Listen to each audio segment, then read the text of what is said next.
Good morning, my fellow social media la-la landers out there. Just passing Bank of America and TD. God bless your mechanisms of wealth, gentlemen. The true supremacists. Fractional reserve lending. I highly recommend looking into that. But anyway, just wanted to talk about something briefly. About a year ago, I got a book called Sapiens, A Brief History of Humankind.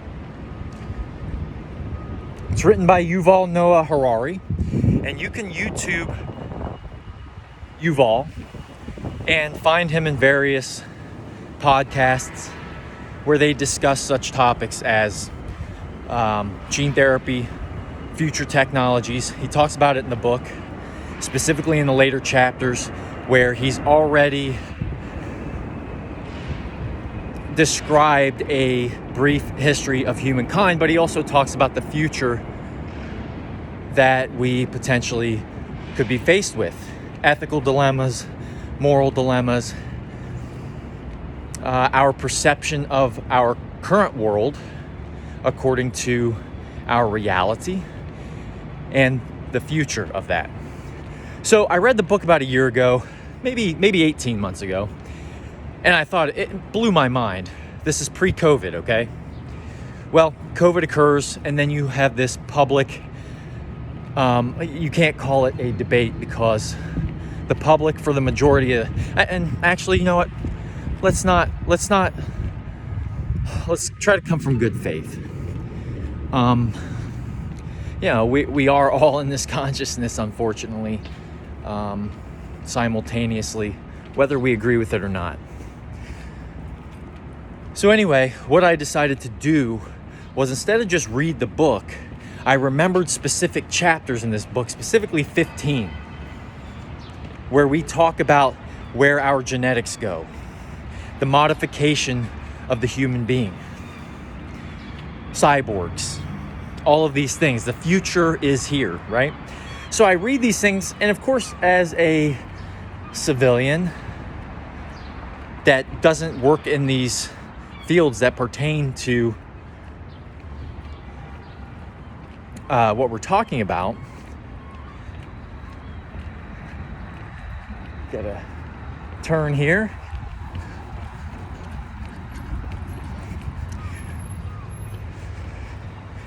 Okay, so instead of reading the book, what I decided to do was go in the back this time, because I remember reading about viruses. I remembered reading about all of this technology that's out there. You do your research on these medications, these therapies, these vaccines, whatever the case, and all of these things started to ring a bell. And so I start to research these things, and you find these names. The names are very important because these names of scientists and the people who fund them continue to pop up, right? Well, I decided to go in the back of the book and start researching the reference list instead. I said to myself, I really need to reread that book. But instead of that, I already got the artist or the author's perspective. I want to go and see what information he is using and read all of them. And so I went to that chapter 15 specifically, and there's a reference list in the back of the book, and I read every single one. That led me down a path to discover such fields as DNA origami, where these people can modify nanotechnology using software. A doctor can sit behind a computer and basically dictate what nanotechnology does. Now, the issue, or the thing about it is the nanotechnology will exist inside of your body. So this is a new technology, and it goes beyond that. So in the name of chronic diseases, in the name of curing cancer, which, if we use deductive reasoning and just put our identities down for a minute, perhaps we'll understand that we're living in the corporate environment that is very toxic. And the same people who created that environment are now trying to modify the human body to be able to exist in that environment while simultaneously being able to extract data, information, and essentially wealth, because data is the new wealth and it's being harvested as we speak. If you're listening to what I'm saying right now on social media, your time has been commoditized. Now, that's going to be important because if they are able to implement such technology from an unethical standpoint that removes you from the consciousness of light, which we're talking about God. Now, people don't like to talk about consciousness when we talk about science. It's called pseudoscience. Well, unfortunately, I believe pseudoscience is when you use an incomplete data set to ascertain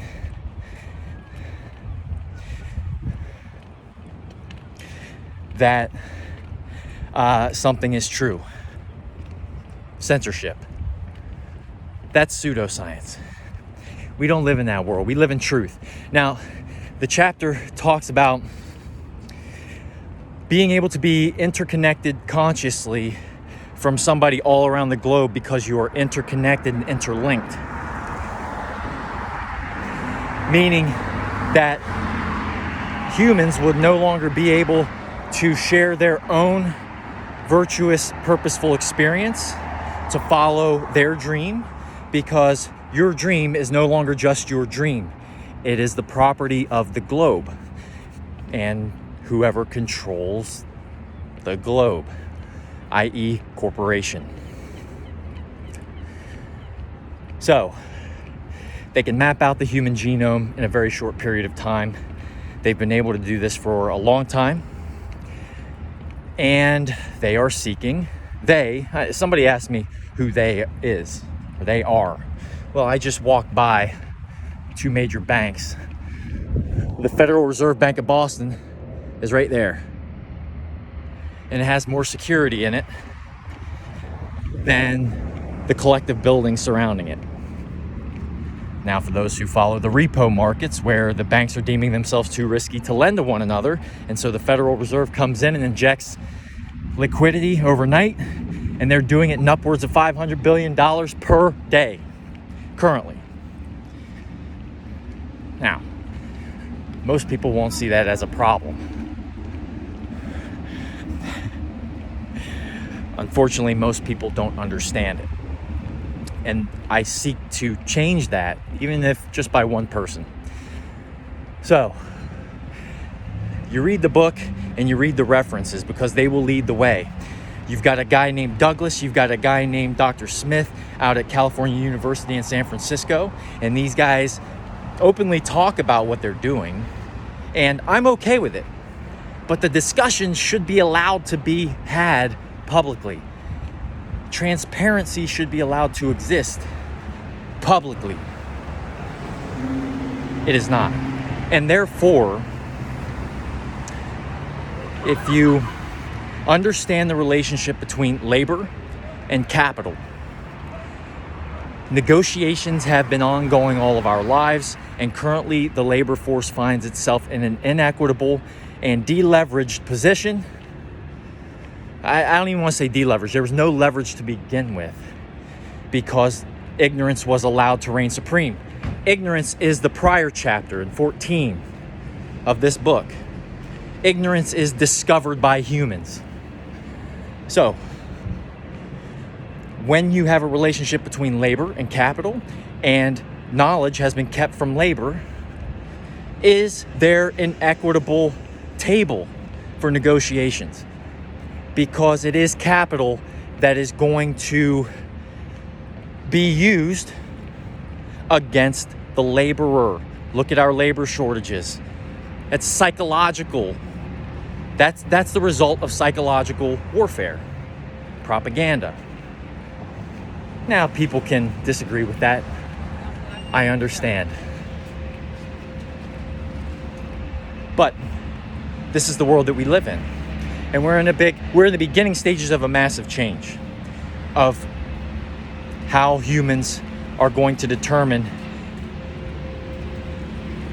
how they want to be defined.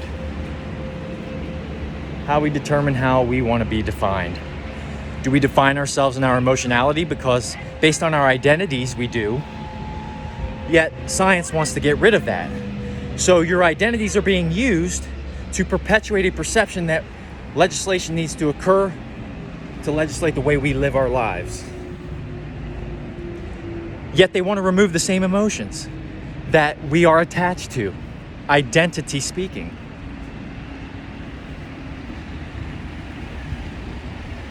So, as we wrap up another edition of a Boston Walk,